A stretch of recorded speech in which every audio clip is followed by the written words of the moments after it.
ginagawa personally man, kapatid, sa ating buhay, 24 hours sa araw-araw, kapatid, malaya natin piliin kung paano natin gamitin ang 24 hours na binigay ng Diyos sa lahat ng tao. Kung marunong po tayo mamili ng oras para po ating pong makausap ang Diyos, go ahead. Malaya rin natin, kapatid, na hindi pwedeng kausapin ng Diyos, nasa sayo po rin yan. Tandaan po natin, kapatid, araw-araw binigyan tayo karapatan ng Diyos na pwede tayong mamili. Maging sa ating pong personal na lamang yung ating damit. Pagpunta rito, kapatid, sa umagang ito, namili tayo eh. Wala pong may nagdikta sa atin na ito ay isusuot mo. Amen. So wala pong may nagutos sa atin, kundi yung free will natin. Ang iba po, dahil sa sobrang nilang kalayaan, namili ng damit. Amen. Mayroon pong napapahamak. Amen. Lalo sa mga babae, mayroon pong napapahamak. Kaya nawa, ang ating pagpili, maging sa araw-araw nating ginagawa, wala pong mapahamak, bagkus mabigyan pong kulmatian ang ating Panginoon. Sa buhay mo at sa buhay ko, maging sa araw-araw nating ginagawa na ito po ay rotation na, kapatid, na hindi naman tayo pwedeng kakain, kapatid, pinipili rin natin. Amen. Mimili rin tayo kung ano dapat natin kakainin. So hindi tayo pinipigilan, kapatid. Ngunit sa pagkain dapat, mamili rin tayo, kapatid, na ukol din sa ating pong pangailangan o kalusugan ng ating katawan. Hindi lahat ng pagkain, kapatid, ay pwedeng makakatulong sa ating katawan, lalo kapag mayroon tayong pinagbabawal. So, malaya po tayo, kapatid, maging sa mga lugar na kung saan ang gusto nating pumunta, pwede tayong pumunta. Lalo kapag may pera kang katulad si Rachel, pupunta ng Amerika, sinusundo ng mga sasakyan na galing doon sa ibang mga ginamit ng ating pera. Nakapunta si Rachel dahil sa trabaho po yan, ha? Amen. Dati po, ang sabi niya, ang kanya pong mga gamit, pasimula sa kanyang buhay, mapatid, ang kanyang gamit, mapatid, walang-wala, mapatid, isang bayong lang. Pero ngayon, later on, habang tumatagal, dahil pinili niya na maglingkod sa Diyos, ang gamit niya hindi na bayong-bayong, kundi container na. Na dati ang kanyang pinupuntahan, lagi lamang, mapatid, ay ang Mindoro. Mindoro, papuntang Maynila. Pero ngayon, hindi na Mindoro, mapatid, buong bansa na. Yan naman, mapatid, ang ating mapatid dapat gawin sa mga lingkod ng Diyos. Sumalaya, kasi nga, naglilingkod tayo sa Panginoon. Kapag naglilingkod ka sa Panginoon, tandaan nyo, kapatid, ang Diyos, kapatid, ang may ibig sa ating buhay. Pero kapag tayo po ay hindi nakipag-cooperate sa ibig ng Diyos, kung pinili natin na hindi tayo makipag-cooperate sa ibig ng Diyos, yung apat na sulok natin nakikita lagi, yung lamang po ang ating po laging mapupuntahan. Kaya mga kapatid, may kalayaan po tayo. Maging sa bawat isa na sino man po ang papasok sa larangan ng pag-aasawa. Amen. Hindi po ang magulang na mimili. Bawat individual po. Kung namili ka na isang magandang babae, kung ikaw lalaki, pinili mo yan. Kung ikaw naman babae namili ng gwapo, pinili mo yan. At sa pagpipili mo, kung hindi naman mapatid kayo ay magka-ugma at hindi kayo magka-partner sa mga layunin, baka po mayroon ding hindi magandang may idudulot sa kalayaan mong pagpili.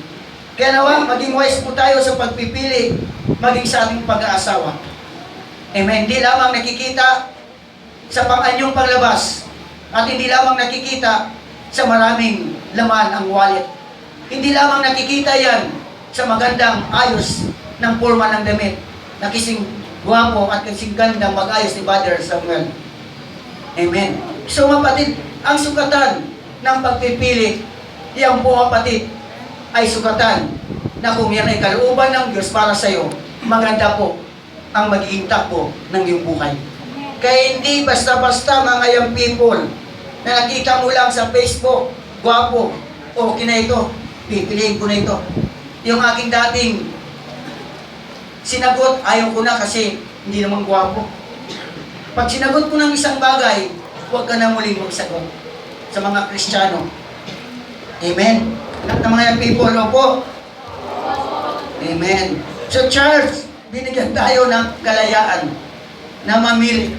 Either gusto mong mag-asawang maaga, nasa iyan. At kung gusto mong hindi mag-asawa ng maaga, sa iyo rin yan. Pero may mga bagay, advantage at disadvantage. Pag maaga ka mag-asawa, hindi mo matitikman ang sarap na pagiging single. Kung ikaw mag-asawa ngayon, maaga ka po, mapatid, ikukulong sa 4 na sulok ng lugar. Maaga kang magbubuntis, hindi mo ma-enjoy ang Bible quizzing. Hindi mo rin ma-enjoy ang youth camp. Hindi mo rin ma-enjoy ang lahat na na-enjoy natin bilang kayo po'y mga young people. Ngayon na-enjoy ko kapatid ang pagiging youth kasi nandun ako sa gawain. Na-enjoy ko rin ang pagiging Sunday school kasi nandun din ako. Na-enjoy ko rin ang gawain ng pagiging nanay kasi nandun ako. Lahat ng bagay na-enjoy ko sapagkat nandun ako sa gawain ng Diyos. May disadvantage, mapatid, ang pag-aasawa ng maaga.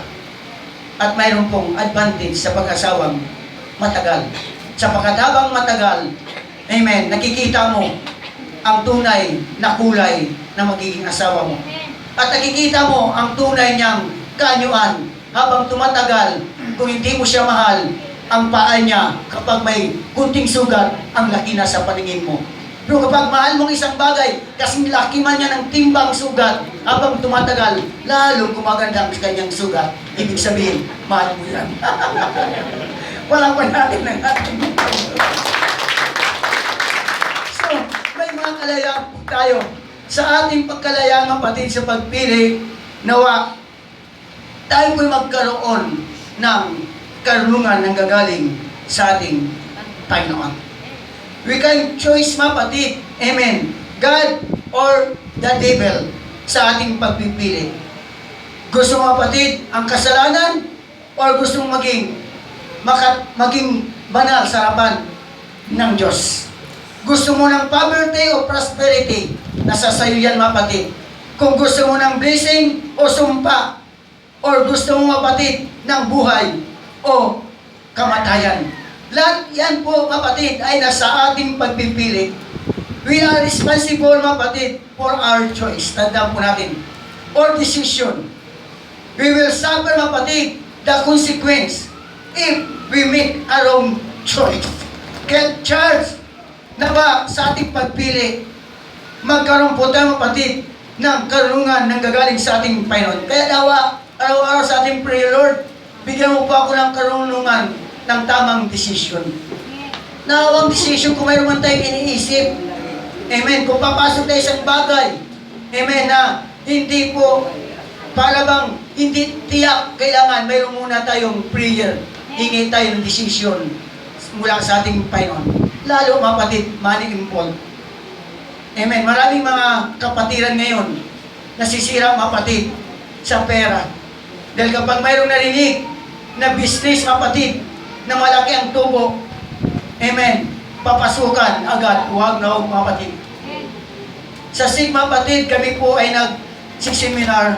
Kapag may nag-o-offer ng isang kumpanya na ipapasok investment na 1,000 ang investment at ang tubo ay 5 milyon, iyan po ay scam. Saan mo kukunin yan?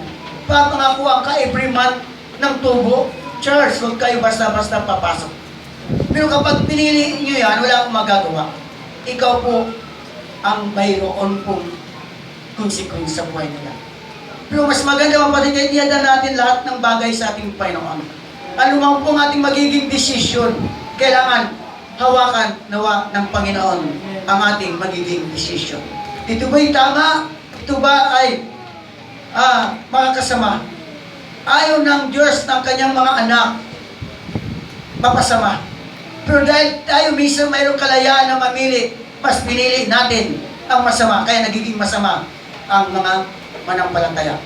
Matagal na po tayo inalis ng Diyos mula sa kasamaan. Pero bakit nagiging masama ang mga Kristiyano? Kasi mas pinili mo na ikaw po sumama sa mga gawaing masama. Kaya nagiging masama ka. Kaya nawa sa ating pong paglilingkod sa ating Panginoon, tandaan niyo, kapatid, iniligtas na po tayo. Matagal na tayo iniligtas ng Diyos.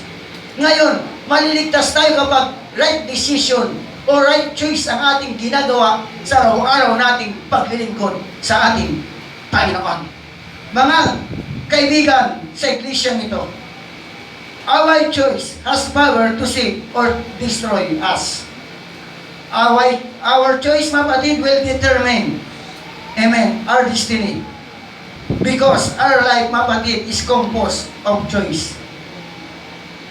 Ang buhay natin ay binubuo, mga kapatid, ng pagpipili araw-araw. Tama po yung sinabi ng Deuteronomy chapter 30 verse 19. Ang sabi niya, call heaven and earth to record this day against you, that I have set before you life and death. Mga kapatid, pinapipili tayo sa araw na ito. Buhay o kamatayan, blessing, mga kapatid, and cursing. Therefore, choice life that both thou and thy seed may live. Piliin daw natin, mga kapatid, mga kaibigan, ang buhay at ang pagpapala para po ang ating po mga susunod sa ating generation ay magkakamit ng pagpapala at buhay. Mga magulang na narito, yamang pinili natin maglingkod sa Diyos. Yamang pinili natin na tayo'y magkaroon ng pagkakataon na sambahin ang Diyos. Gawin na natin. Huwag na nating hayaan na nandito na tayo sa pagpapala at nandito na tayo, mga kapatid, mga kaibigan, sa buhay. Minsan muli tayong babalik sa mga bagay na hindi nais ng ating Panginoon. Sa araw na ito, mamili tayo, buhay o kamatayan, pagpapala o sumpa, ikaw po ang may karapatan mamili. Maging ating Panginoon ay hindi po tayo pipigilin ng ating Panginoon. Sapagkat ang Diyos natin pinaglilingkuran, siya po ay Diyos na mayroong pong malawak na pagrespeto sa bawat tao na gumagalaw sa lupang ito. Malaya nating pipiliin ang mabuti at masama. Pero salamat sa ating Panginoon na kapag ang kalooban ng Diyos ang siyang masunod sa ating buhay araw-araw, hindi po tayo mapapahamak sa ating pagpipili.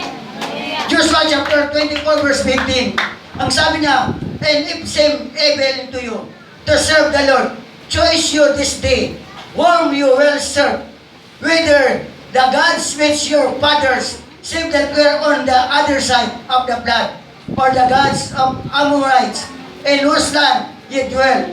But as for me, my house, we will serve the Lord. Saan daw kayo pipili? Sa mga Diyos-Diyusan? Amen. O sa tunay na Diyos. Pero sabi ni Joshua, as for me and my house, we will serve sa tunay na nag-iisang Diyos. Ako'y maglilingkod lamang sa nag-iisang tunay na Diyos. Mga magulang, mayroon pong pagpapala sa naglilingkod at sumasamba sa tunay na nag-iisang Diyos.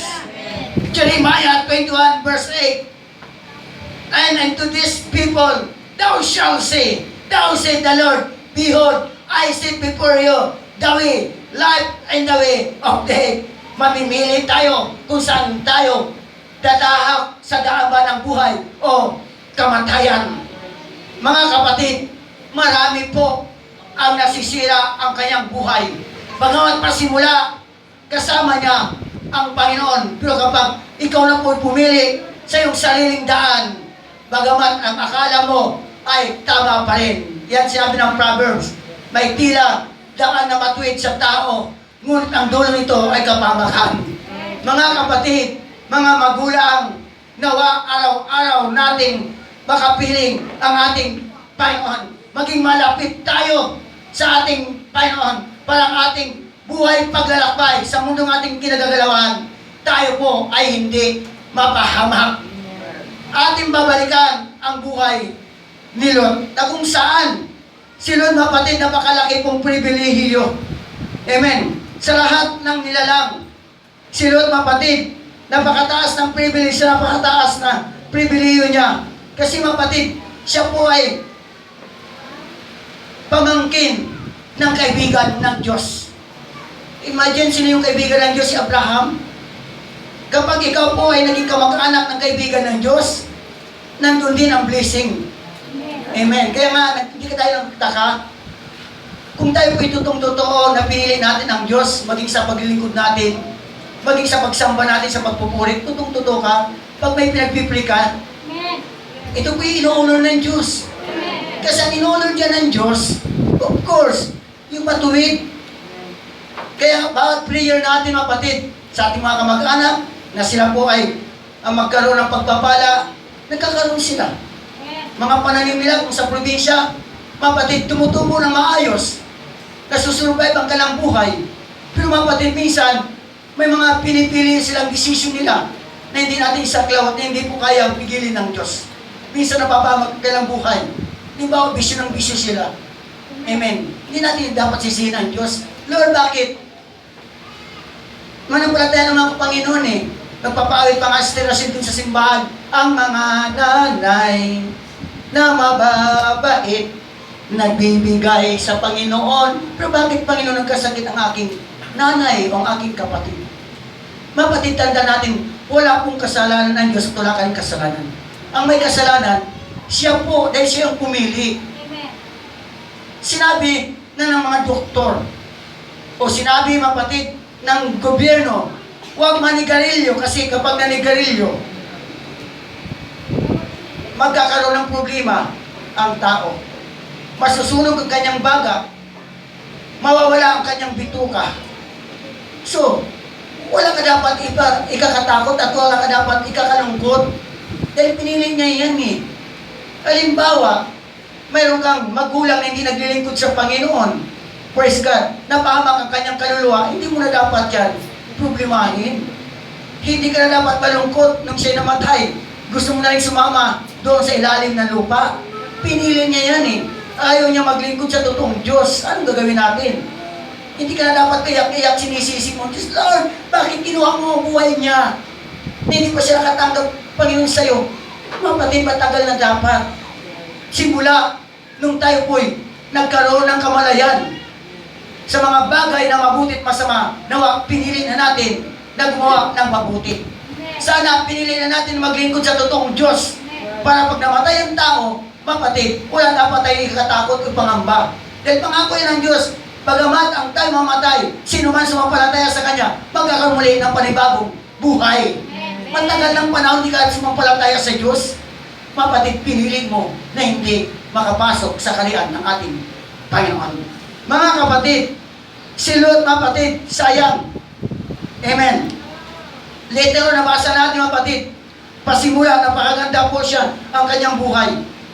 Si Lot, mapatid, nakatanggap siya, mapatid, ng revelation mula, mapatid, amen, sa kanyang pong uncle na si Propetang Abraham. Kasi bawat mga warning na magaling sa ating Panginoon, si Abraham po kinakausap ng Diyos. Siyempre dahil lagi siyang kasama, lagi naman talaga niyang sinasabi. Kaya maganda lagi talaga nakadikit tayo sa mga propeta ng Diyos. Yung totoong propeta ha. Pero kung ano yung magtamang choice, mapatid ang propeta, na-adapt natin. Tingnan mo mapatid, nakareceive siya ng revelation mula sa Diyos kasi sinasabihan siya ng kanyang uncle na si Abraham. And then mapatid, si Lot mapatid, talagang totoo siyang believer ng Diyos. Talagang lingkod siya ng Diyos at sumusunod sa ating Panginoon. In fact, siya po mapatid, tinawag mapatid. Amen. Righteous man. Sabi ng 2 Peter chapter 2 verse 7, nandiyan ba ang anak? At naligtas ang matuwid na si Lot. Tingnan mo, righteous man si Lot. Nung pasimula mapatid. Amen. Sa kanyang buhay, na lagi niyang kapiling si Abraham. Righteous siya.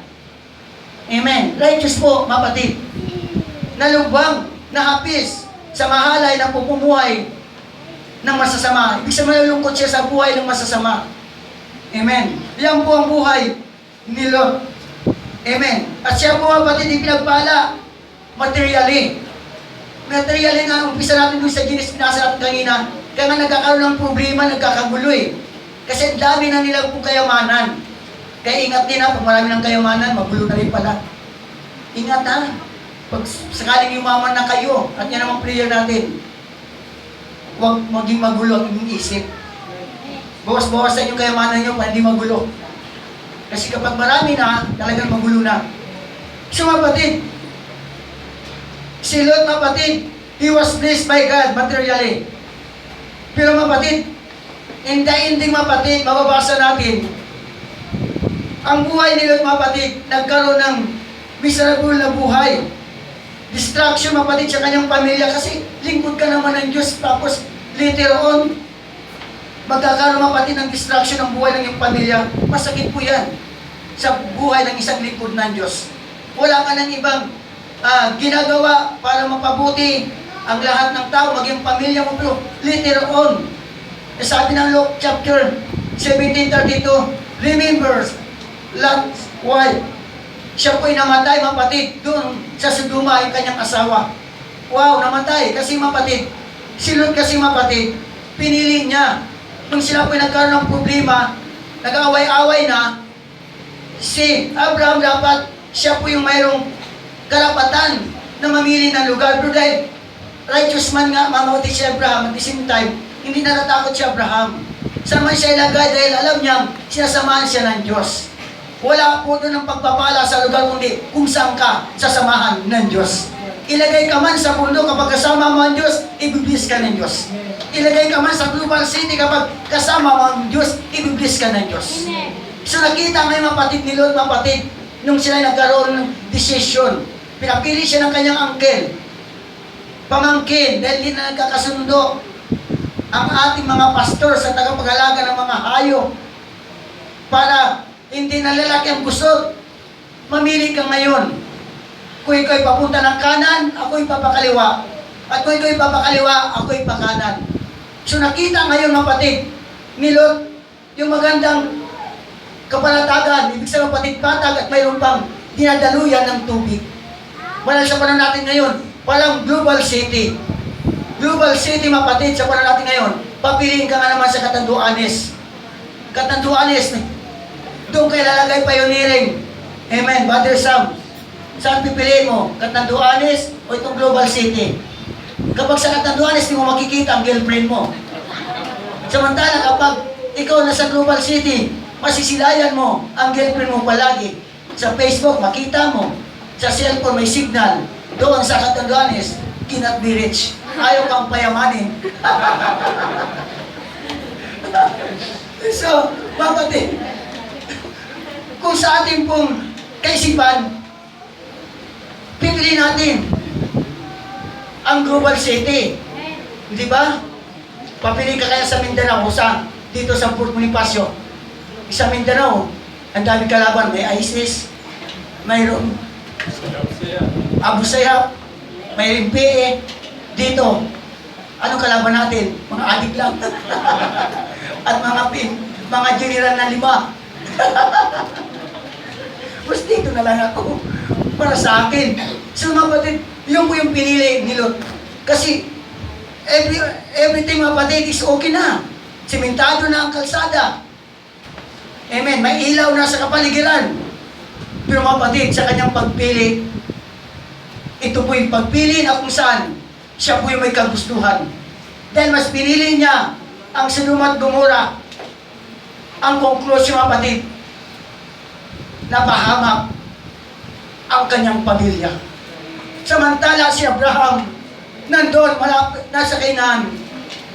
Nandun yung kamay ng Diyos. Wala ang kamay ng Diyos.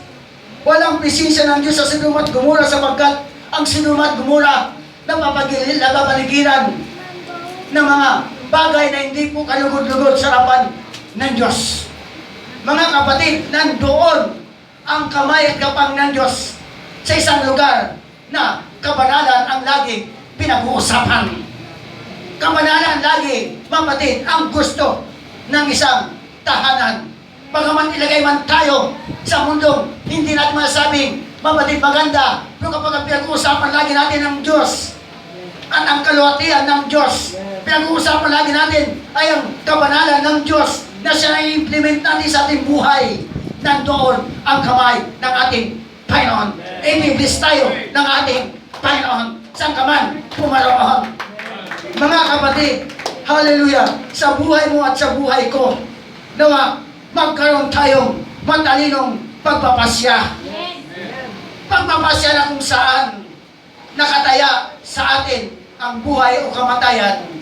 As for me, piliin po natin ang buhay. Walang iba ang ating Panginoon. Siya lamang nagbibigay buhay. Para pa natin ating Panginoon.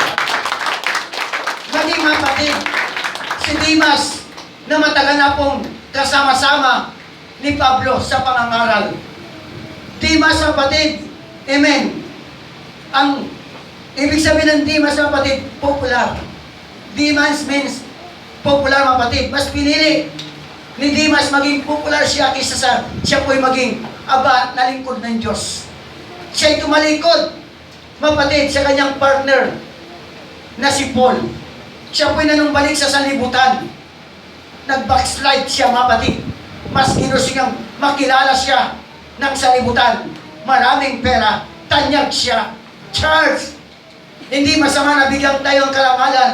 Pero sa karangalan na yan, huwag nating kalimutan ang Diyos sa ating karangalan, na siya pa rin ang nakakataas sa lahat ng karangalan. Anuman ang ilagay sa ating mga medalya, anuman karangalan nakasabit sa ating pong bahay, sa ating mga diploma, huwag nating kalimutan na ang Diyos pa rin ang pipiliin natin. Siya ang dahilan kung bakit nagkaroon tayo ng mga diploma ng dahil sa ating Panginoon. Hindi masama na marami tayong diploma. Ang nagiging masama kapag yan na po ang ipinagpalit mo sa ating Panginoon. Hindi ka na makapagsamba ng maayos kasi may diploma ka. Doctorate ka na, hindi ka makihalubilo sa mga Kristiyanong walang pinag-aralan, Charles. May pinag-aralan ka man o wala. Pag pinili mong sumamba sa Espiritu at Katotohanan, katanggap-tanggap yan sa harapan ng ating Panginoon. Saan ka man ilagay na lugar, mas ang puso mo'y totoong sasamba sa ating Panginoon, mas pinili mo maglingkod sa totoong Diyos. Blessing ang matatanggap mo, kapatid. Huwag natin gayahin ang asawa ni Lot. Namatay siya, mapatid, amen, sa Sodom at Gomora, na kung saan siya hindi nakasama, mapatid, sa kanyang asawa na si Lot. Mapatid, dahil sa pagpili rin nila, mapatid, na lugar, hindi siya nagkaroon ng magandang pagpipili. Pinili niya dahil nakita niya, mapatid, ang mga bagay na mabubuti lamang sa pangsamantala. Kapag mahilig tayo sa mga bagay, mapatid, na nakikita natin dito tayo, di natin tinitingnan yung kinaharap, mapatid, mayroon din palang disadvantage. Kahit di pa natin nakikita, mapatid, sige lang, go ahead. Tingnan mo, nangangarap tayo ng church building, may nagtatanong dito, saan yung lalagay yan? Siyempre, sa Taguig lang, ayaw ko lang pumunta ng Cantubuanes. Hindi ko dadalhin yung mga kapatid dito. At hindi ko rin piling dalhin yan doon sa Maragondon, kahit mayroon na akong 1,500 square meter doon, siyempre dito sa Taguig. Nasabi sa akin ng mga pastor, wow, kung susumahin yan, mga 25 million, God will provide. Amen. Saan mo nilalagay yan? Dito yan, sa Taguig. Amen. Nakita nyo, sabi ko, yung forma na yan, ganyan na yan, yan ang sit-up. Wow, ang ganda naman. Yes. Parang nasa pork or cheater. Sige, mas masawit pa dyan. Amen. Kasi, mga anak ng Diyos ang upo. Kailan yan? Huwag ka mag-alala, darating yan. Amen. Before the rapture or after the rapture. At least meron tayong mga ikinaharap. Amen. Amen. Meron tayong mga bisyo, mapatid, na kung saan kung paitulog ng Diyos. Salamat sa Panginoon. Dahil para sa Kanya yan eh.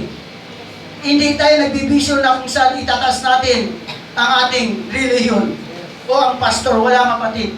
Ang itinataas natin ang Diyos. Amen. Na kung sakali man hindi pa babalik ang Diyos, at least si Miles, pag naging young people na yan, maganda ng simbahan na kanyang pupuntahan. Amen. At kapag nag-asawa, Sister Miles, ang kanyang magiging anak, maganda ang simbahan. Kasi wala tayong vision. Ay, hindi mangyari yan. Huwag na tayong gumawa, kapatid. As long na ang Diyos ang ating sento, ng ating laging iniisip, ipagpatuloy natin yan sa pagkakanuban yan ng Diyos.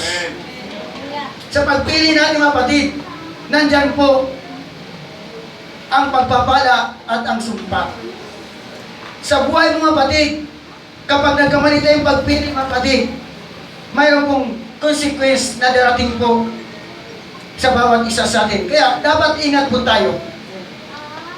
Mga kapatid, sa Bible marami tayo nabasa nang dahil mga kapatid sa kanilang pong pagpapasya, sa kanilang desisyon, sila po mga kapatid nagkaroon ng pagsasuffer sa kanilang buhay. Adam and Eve, dahil pinili nila mga kapatid na mag-disobey sa Diyos, ano nangyari sa kanila? Na dapat walang kamatayan ang tao. Pero dahil sa kasalanan, sabi ng Romans chapter 5:12 mga kapatid, nang dahil sa kasalanan, ang lahat ng tao ay makaranas ng kamatayan. Kaya huwag na tayo mangarap na forever tayo mabuhay.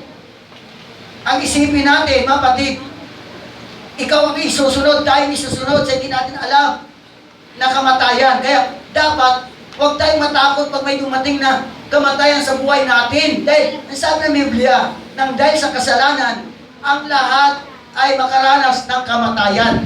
Kristiyano ka man, hindi Kristiyano, makaranas ka ng kamatayan. Kaya huwag tayo masyadong uwi. Pag may dumating ng kamatayan, lungkot-lungkot natin, hindi ka nagbabasa ng Bible. Kung nagbabasa ka ng Bible, naintindihan mo na ang kamatayan, hindi dapat ikinalulungkot yan. Dapat yan kinakatuwa. Salamat sa kamatayan dahil sa aking kasiraan, dahil sa aking kakulangan, perfectong lugar na aking mapupuntahan kapag tinanggap natin, kung pinili natin si Kristo. Yan ang dahilan kung bakit sa habang tayo nabubuhay, maglingkod na tayo sa ating Panginoon Hesus Kristo. Dahil si Kristo lamang po ang galing sa langit at bumaba, at siya lamang nakakalam ng daan papunta ng langit, at alam niya kung ano yung kalagayan sa langit, at alam niya ang kalagayan sa impyerno dahil siyang may gawa noon.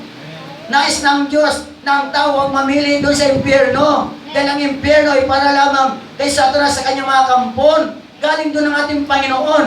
Kaya ginawa ng Diyos, mapatid siya ay nagkatawang tao. Binigyan tayo ng magandang halimbawa para ating piliin na sundin ang hakbang ni Kristo. Kapag sinunod natin ang hakbang ni Kristo, walang pagsalang, ikaw po ay magandang kalalagyan mo kapag pinili mo ang daan ni Kristo.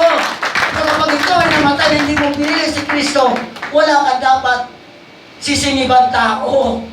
Ang sisihin mo, ang sarili mo, naging pikit sa katotohanan. Nawa, buksan natin ang ating spiritual na kaisipan, na piliin lagi natin ang kalooban ng Diyos, ang siyang masunod sa buhay natin. Mapatid, si Cain, pinili niya mapatid, napatayin niya ang kanyang kapatid na si Abel. Amen. Si Samson, mas pinili niyang mapatid, matulog. Amen. Sa dibdib ni Delilah. Kaya mga lalaki, matulog tayo sa dibdib ng asawa natin, huwag sa ibang asawa kung tayo may asawa na. King Saul, mapatid, mas pinili niya na mag-disobey sa salita ng Diyos. David, mapatid, na hari, pinili niya mapatid, mag-commit adultery with Bathsheba. Pinili niya yung mapatid, wala tayong magawa. Pero salamat sa biyaya ng Diyos. Si David, mapatid, dahil siya po ay malapit sa puso ng Diyos. Dahil malapit siya, nagdapa na nga siya, mas pinili niya agad, manumbalik agad sa Panginoon. Yan naman maganda kay David, mapatid. Bagamat minsan nadapa, hindi po siya nanatiling nakadapa, bagkos inunat niya ang kanyang kamay na muling abutin ang kapangyarihan ng Diyos. Sa buhay natin, ganun tayo minsan mga Kristiyano. Minsan, nakakapili tayo ng desisyon na minsan nahuhulog tayo sa kamay ng Diyos. Pero habang may buhay pa tayo, ibalik agad ang relasyon mo sa ating Panginoon. Piliin mo muli na manumbalik sa ating Panginoon. Huwag kang tatalikod sa ating Panginoon. Baka madatnang ka ni Mr. Kamatayan na may dala-dalang pangsungkit ng ulo natin.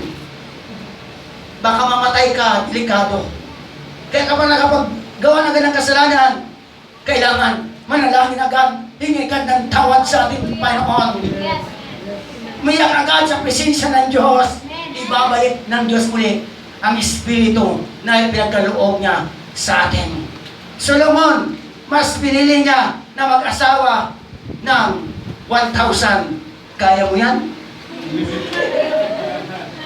Mas pinili niya, kapatid, dahil mas pinili niya 1,000 na mga babae. Later on, sumamba na rin siya sa mga Diyos-Diyusan. Kasi nangapangasawa niya, hindi manampalataya. At kasi kapag manampalataya ng asawa niya, hindi mo talaga siya papatulan.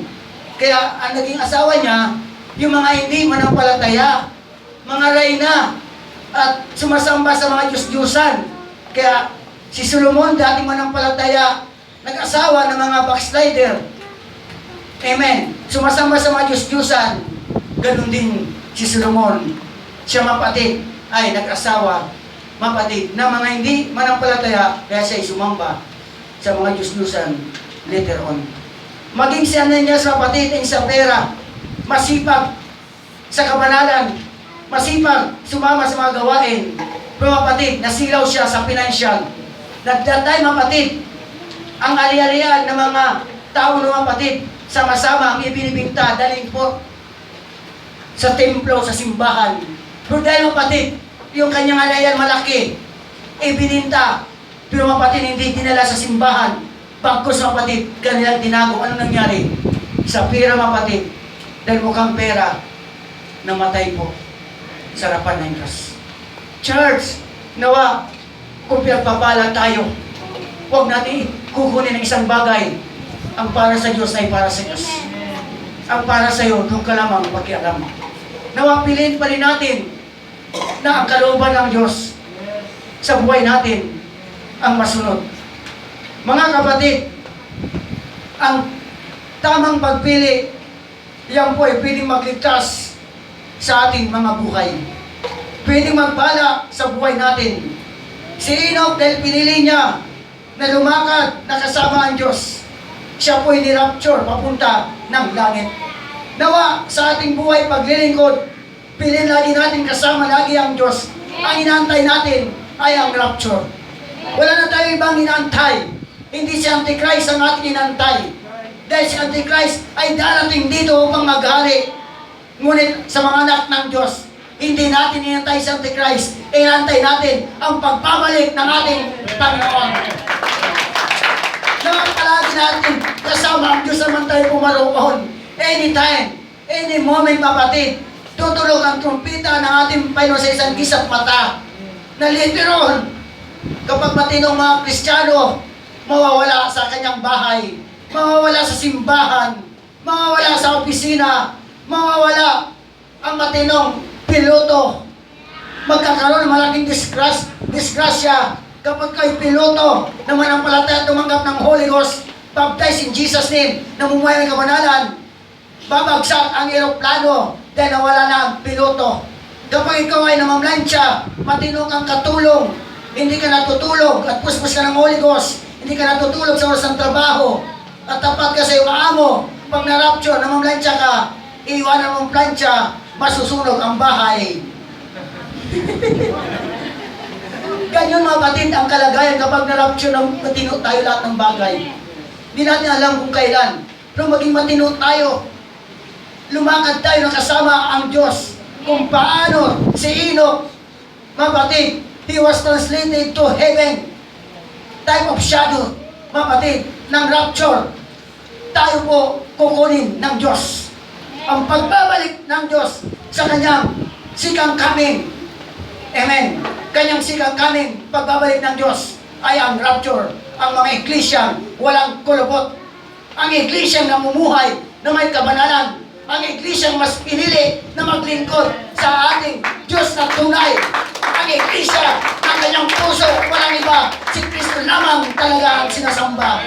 Yan ang babalikan ng Diyos. Sikang coming. Mapatid, third coming ng Diyos ang babalikan. Galit na po ang darating. Na ang tubig ay magiging dugo. Third coming, mapatid, babalik ang Diyos. Galit na po ang kanya pong ipapalasak sa mundo. Sikang coming ang iglesia. Tayo mapatid, ang babalikan ng Diyos. Pagpasalamat tayo. Yamang nandito na tayo sa tamang paglingkod, manatili na tayo paglingkod, sambahin sa Espiritu at katotohanan ang ating Panginoon. Luwa, choice mapatid, tumabigan. Siya po'y pumili na sundin ang Panginoon sa pamagitan ng paggawa ng barko. at naligtas siya at kanyang sambayan. Nang dahil mapatid sa pagpili ni Enoch na lumakad araw-araw kasama ang Diyos, siya po'y ni-rapture. Nang dahil mas pinili mapatid, amen, ni Noah na pakinggan ang instruction ng Diyos, gumawa ng algo na hindi maintindihan ng mga tao. Sa kaisipan ng mga tao, gumagawa ng barko dapat nandoon sa tabi ng dagat. Pero ang gusto ng Diyos ay ibabaw ng bundok eh. Mas pinili pa rin ni Noah pakinggan ang busis ng Diyos, bagat marami ang kumukotya sa kanya. 120 sa pangangaral, 7 lang ang naligtas, pang-8 si Noah. Kahit ako naman di ako maniwala. May gagawa ka ng barko doon sa ibabaw ng bundok. Samantala, dapat nandun ka sa may dagat. Mayroon talagang maniwala. Buti na lang mapatid, si Noah, siguro, good father, naniwala ang kanyang asawa at mga anak at pati manugang. Kaya, Brother Edwin, maging good example talaga tayo. Mga tatay, Brother Jake, good example tayo, hindi man natin maligtas ang buong sambayan ng kapaligiran natin, pero ang buong sambayan lang natin, kahit bahay lang natin, ang maligtas. Kasi bawat tatay, mayroon tayong pananagutan. Hindi man kayo pastor ng simbahan, pastor kayo ng inyong bahay. Hindi man kayo saserdote ng simbahan, saserdote kayo ng sarili nyong tahanan. Nawa, mapatid, maging katulad kayo ni Noah na mas pinili ang salita ng Diyos. Mas pinakinggan ang salita ng Diyos. Bagamat mahirap, pinakinggan pa rin. Bagamat walang maniwala, ang malaga, ang Diyos ang nagsasalita sa akin. Hindi man ako manawa ng mga tao, I don't care. Basta ako at ang Diyos, maganda ang aming intimacy. Maganda ang aming relationship. Pag maganda relasyon mo sa Panginoon, bawat masira ka sa ibang tao, huwag lang masira ang relasyon mo sa Panginoon. Go ahead, magandang pagpipili yan. Anin mo naman ang ganda ng pangalan mo sa ibang tao, pero sira naman ang relationship mo sa ating Panginoon. Wala po magagawa ang tao. Ang Diyos lamang ang may kakayanang magligtas at patuloy ililigtas ang ating kaluluwa, at siya may karapatan na pabalikan ang kanyang iniligtas at ilalagay doon sa inanda niyang bahay, hinanda niyang kaharian para sa bawat mga sumapalataya sa kanyang dakilang pangalan. Si Paul, mapatid, mas pinili niya na maglingkod sa Diyos sa pamagitan na kanya pong tinaligtan ang kanyang reliyong paniniwalaan, ang kanyang dating reliyong paniniwalaan. Papatayin ang mga born again na sumasamba sa totoong Diyos. Binigyan siya ng authority ng pamahalaan ng Romano. Patayin lahat ang mga sumasamba kay Kristo. Mapatid, pero dahil mapatid, mas pinili niya ang tinig ni Kristo. Tumalikod siya sa kanyang reliyon. Kahit na doon na siya pinanganak, doon na siya napako, pero nakita niya si Kristo, napakinggan niya ang tinig ni Kristo. Tumalikod siya sa kanyang reliyon. Mga nanay na narito, talikdan nyo na ang reliyon na dinastan nyo. Manumbalik na kayo sa ating Panginoon, sapagkat si Kristo lamang ang tunay na kaligtasan. Si Paul, mapatid, mas pinili niya na maglingkod sa ating Panginoon Kristo. Iniwanan niya ang kanyang kinagisnang reliyon. Hallelujah! Walang reliyon na makapagligtas. Ang tunay natin intimacy sa Diyos ang makapagligtas sa bawat kaluluwa. Palaban natin ating Panginoon. Maging mapatid ang 10,000 na mga nakikinig ng mensahe ng Day of Pentecost. Nung nakinggan nila ang mensahe na nagaling sa langit, sila po ay nagsisi at nagpabaptize sa pangalan ni Kristo. Sila ay naligtas. Kapag pinili mo na tanggapin ang baptism at magsisi na yung kasalanan, talikdan ang kasalanan, may karapatan kang maliligtas. Palagpan natin ating Panginoon. Mahal, napakabuti ng Diyos. Ayaw ng Diyos na may lumapawa kahit isa. Salita yan ng ating Panginoon. Ayaw niya kahit isa na may pahamang. Ganyan ang puso ng Diyos. Ang puso ng Diyos laki po. Imagine sabi ng Biblia, kapatid, ang pag-ibig ay nagtatakip ng maraming kasalanan. Dahil ang Diyos natin ay pag-ibig, kasing laki ng bagong ating kasalanan pag lumapit tayo sa Kanya, kasing lawak ng karagatan ang Kanyang ibibigay sa atin dahil malawak ang pag-ibig ng ating Panginoon. Kapag pinili mo na dapa ka sa pagkakasala, bumangon ka, lumapit kay Kristo, dahil pag-ibig si Kristo, tatakpan niya muli ang kasalanan na minsan pinili mo. Napakabuti ng Diyos. Kaya dapat, wala tayo dapat sasambitin sa ating labi, Lord, kay buti mo. Sino ako? Nababalutan ako, Ama, ng kasalanan. Nababalutan ako ng kayabangan. Nababalutan ako ng pakunwari. Sino akong ibigin mo, Panginoon? Hindi natin matarok ang isip at puso ng Diyos. Ang malaga, piliin mo, lumapit at maglingkod sa Panginoon. Yan ang gagawin mo, piliin mo lang. Problema na ng Diyos yan kung paano tayo patawarin. Problema na ng Diyos, huwag na problemahin. Ang piliin mo, habang ang kamay ng Diyos kay lahat napapagal. Bukas ang kamay ng Diyos, lumapit kayo sa akin. Kayong lahat napapagal dahil sa kasalanan. Aking kaibigan ng kapahingahan, ng kaluluwa niyong umiyak sa kasalanan. Kapag hindi makapagsisi, mamamatay, nandoon sa impyerno. Mga kapatid, abang may pagkakataon pa, destiny is not a matter of chance, but a matter of choice. Charles, destiny is not a matter of chance, but a matter of choice. Kapag pinili mo ang Diyos sa araw na ito, ikaw ay pagpapalain at ililigtas ka ng ating Panginoon. Ang sabi ng John chapter 15 verse 5, kung walang-wala ka ngayon, lalapit ka sa Kanya, pagpapala ang darating sa'yo.